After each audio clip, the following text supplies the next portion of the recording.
নমস্কার বন্ধুগণ, সুপ্রভাত, হরে কৃষ্ণা।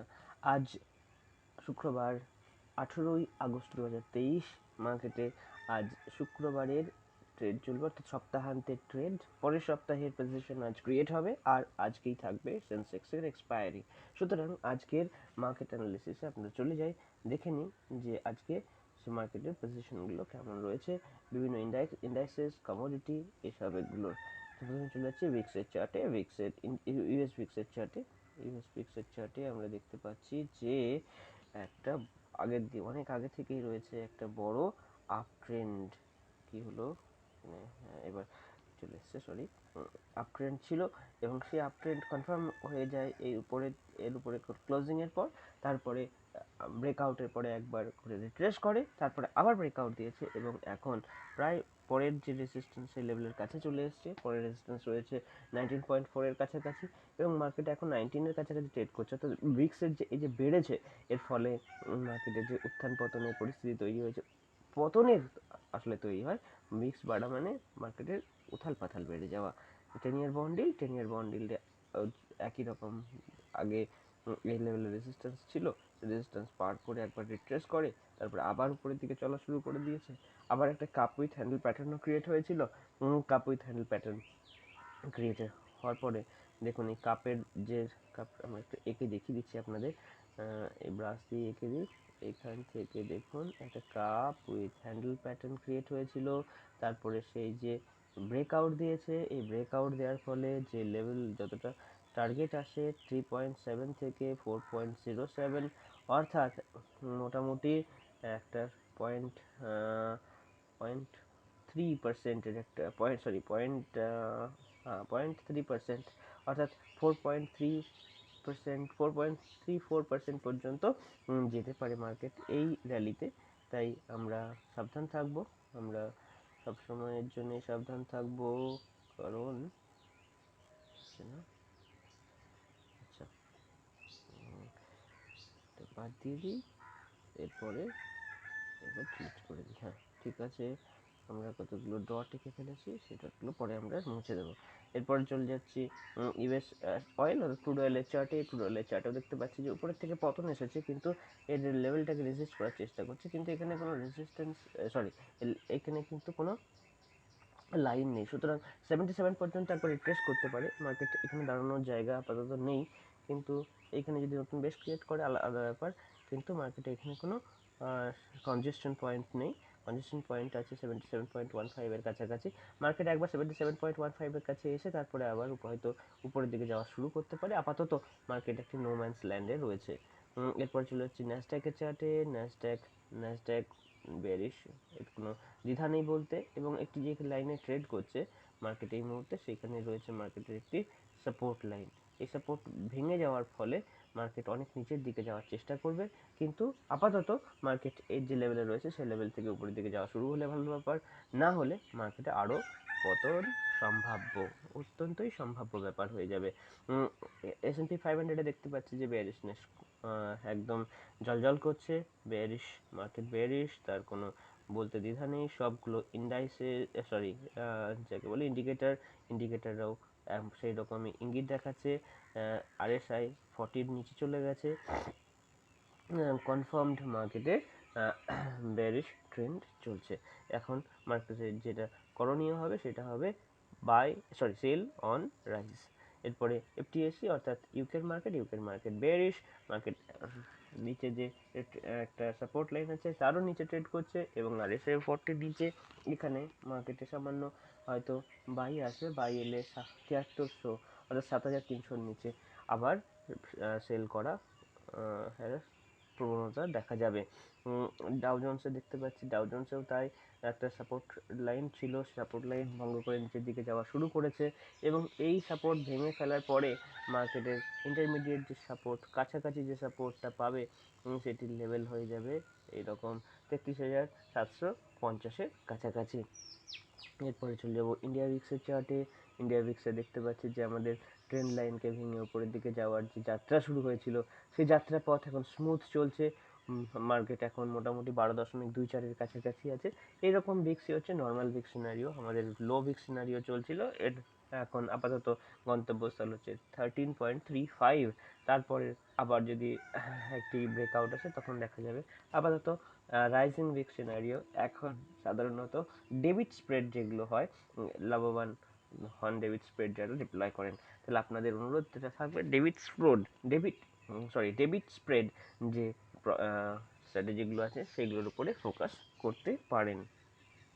এরপরে চলে যাব ইন্ডিয়া 10 ইয়ার বন্ড ডিল। 10 ইয়ার বন্ড ডিলও একদম আরেকটি ব্রেকআউটের একদম দোরগোড়ায় রয়েছে। আরেকটি কনজেশন লাইন রয়েছে মোটামুটি 7.26-এর কাছাকাছি। সেই জায়গায় মার্কেট প্রায় পৌঁছে গেছে। এইরকম high interest rate scenario, high bond ডিল সিনারিওতে মার্কেট কিন্তু কনসলিডেট এবং নিচের দিকে যাওয়ার একটা প্রবণতা দেখায়। এরপর চলে যাচ্ছে গিফট নিফটি, অর্থাৎ ভারতের যে নিফটি এক্সটেন্ডেড নিফটি ট্রেডিং যেটা হয়, যে ইন্ডেক্সে, সেটিতে দেখতে পাচ্ছি মার্কেট কিন্তু একটা রেসিলিয়েন্স দেখাচ্ছে। মার্কেট এই লেভেলের নিচে যাওয়ার থেকে বিরত থাকার চেষ্টা করছে। তো দেখা যাক এই লেভেলটি মার্কেট হোল্ড করতে পারে কি পারে না। সম্ভবত আজকে গ্যাপ ডাউন ওপেন হওয়ার একটি প্রবণতা দেখাবে, হয়তো ফ্ল্যাটই ওপেন হবে, কিন্তু যে বিশ্ববাজারের যে প্রবণতা রয়েছে নিচের দিকে যাওয়ার, মার্কেট হয়তো এই লাইনটিকে ভেঙে নিচের দিকে যাওয়ারই চেষ্টা শুরু করে দেবে। ডলার ইন্ডেক্সে দেখতে পাচ্ছি যে উত্থানের একটা ইঙ্গিত। ডলার ইন্ডেক্স একটা cup with handle pattern create করেছিল, এখানে কালো লাইন দিয়ে আমরা এঁকে রেখেছি। সেই কালো লাইনের উপরে মার্কেট যখন চলতে শুরু করেছে, মার্কেটের একটি দেখুন নিচের দিকে ছিল 99 থেকে 100, 3 পয়েন্টের একটা এই ব্রেকআউট পয়েন্ট থেকে একটা যাওয়ার কিন্তু প্রবণতা দেখাবে, অর্থাৎ 104.5 এরকম জায়গায় ডলার ইন্ডেক্স চলে যাবে। তার ফলে কি হবে, ইউএসডি আইএনআর উপরের দিকে যাবে। ইউএসডি আইএনআর এর সুন্দর একটি প্যাটার্ন ক্রিয়েট হয়েছে। দেখুন মার্কেট ব্রেকআউট করেছিল, ব্রেকআউট করার পরে রিট্রেস কমপ্লিট করে ফেলেছে, অর্থাৎ 83-র কাছাকাছি আমাদের রিট্রেসমেন্ট পয়েন্ট ছিল। সেখান থেকে মার্কেটে লং হওয়ার একটি সুযোগ মার্কেট দিয়েছিল। তারপরে মার্কেট কিন্তু আবার বুলিশ হয়ে গেছে। সুতরাং এখান থেকে মার্কেট উপরের দিকে আরেকবার 83.5-এর উপরে ব্রেকআউট দেবে বলে মনে হচ্ছে।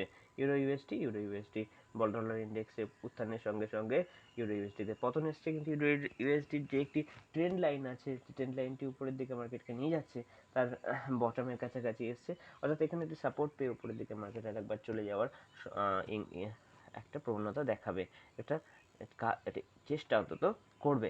বল্টিক ড্রাই ইন্ডেক্স আমরা দেখতে পাচ্ছি যে একবারের জন্য বাইং এসেছে, এবং এই বাইংটা যে ঠিক সেই লেভেলে আছে যে লেভেলে পূর্ববর্তী সময়ে যেখান থেকে মার্কেট নিচে এসেছিল, অর্থাৎ রেজিস্ট্যান্স লাইনে মার্কেট রয়েছে। এখান থেকে মার্কেট ব্রেকআউট দিলে মার্কেটে আরও গতি আসতে পারে এবং পরবর্তী সময়ে ইকুইটি মার্কেটকে টেনে তুলবে। কিন্তু আপাতত মার্কেট সাইডওয়েজ রয়েছে, সুতরাং ইকুইটি মার্কেট যে প্রেশার সেটা এখানে দর্শিত হচ্ছে। বিটকয়েনে দেখতে পাচ্ছি যে ব্রেকডাউন হয়েছে। এটা নিয়ে আমাদের সঙ্গে অনেক দিন ধরেই আলোচনা হচ্ছে আমাদের মধ্যে। তো এখানে 28,912-র নিচে মার্কেট যখন ভেদ করে নিচের দিকে চলে গেছে, মার্কেটে এখন নো ম্যানস ল্যান্ডে ট্রেড করছে, এবং মার্কেটের যে যাওয়ার আরও নিচের দিকে যাওয়ার কিছুটা ফাঁকা স্থান রয়েছে। 25,000-এর কাছাকাছি মার্কেট আসতে পারে বলে মনে হচ্ছে। ইথেরিয়ামের চার্টেও বেয়ারিশনেস দেখতে পাচ্ছি, এবং ইথেরিয়ামের চার্টের নিচের যে স্তর সেটি হচ্ছে 1500-র কাছাকাছি মার্কেট এই বেয়ারিশ মুভমেন্টে আসতে পারে। ব্যাংক নিফটির যে অনেক দিনের একটা কনসলিডেশন জোন ছিল, সেই কনসলিডেশন জোনেই মার্কেট রয়েছে। মার্কেট ঠিক একটি ভালো খুব সুন্দর রেঞ্জের মধ্যে রয়েছে। এই রেঞ্জটি ভেঙে নিচের দিকে না যাওয়া পর্যন্ত মার্কেটে বেয়ারিশ সাইডওয়েজ মোমেন্টাম থাকবে।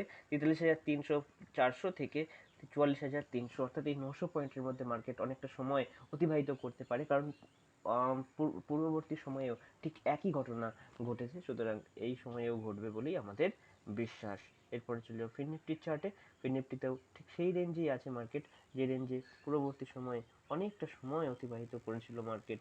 এই লাইনের মধ্যে, এই রেঞ্জের মধ্যেই মার্কেট মোটামুটি প্রবেশ করছে, এবং এই রেঞ্জে যেহেতু পূর্ববর্তী সময়ে অনেকটা সময় মার্কেট কাটিয়েছে, আশা করা যায় এইবারেও মার্কেট অনেকটা সময় এই রেঞ্জের মধ্যে হয়তো কাটাতে পারে। সুতরাং এই রেঞ্জটা আমাদের খুব একটি ভাইটাল রেঞ্জ হয়ে যাচ্ছে এই সময়ের জন্য। 19,179 থেকে, অর্থাৎ 19,200 থেকে 19,700, এই হচ্ছে রেঞ্জ, যে রেঞ্জের মধ্যে মার্কেট বেশ কিছুটা সময় অতিবাহিত করবে বলে মনে হচ্ছে। নিফটি নিফটি একটা উপরের লেভেলটা ক্রিয়েট করার চেষ্টা করছে, যে মাউন্টেন টপ একটা ক্রিয়েট হয়েছে, মাউন্টেন টপটা 19,365-র উপরে, চেষ্টা করবে মার্কেট এর উপরেই বজায় থাকার। কিন্তু এর নিচে একটা ক্লোজ হয়ে যদি মার্কেট নিচের দিকে যাওয়া শুরু করে, তাহলে মার্কেটের নো ম্যানস ল্যান্ড বা মার্কেটের একটা কোথাও দাঁড়ানোর জায়গা থাকবে না, তখন 18,690 18,700 কাছাকাছি মার্কেট একবারের জন্য নিচের দিকে চলে আসবে। আজকে যে ইন্ডেক্সের এক্সপায়ারি, সেই ইন্ডেক্স একবার জন্য চলে আসে, সেটি হলো সেন্সেক্স।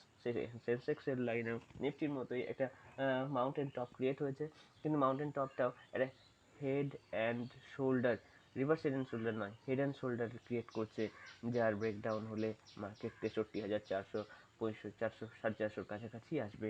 একবার আমরা head and shoulder, reverse head and shoulder নয়, head and shoulder pattern create হয়েছে, সেটা একবার এঁকে দেখানোর চেষ্টা করছি। দেখুন হেড অ্যান্ড শোল্ডার, আপনারা বুঝতে পারবেন এই হেড অ্যান্ড শোল্ডারের যদি একটি ব্রেকডাউন হয় না, তাহলে 63,446-এর কাছাকাছি মার্কেট আসবে।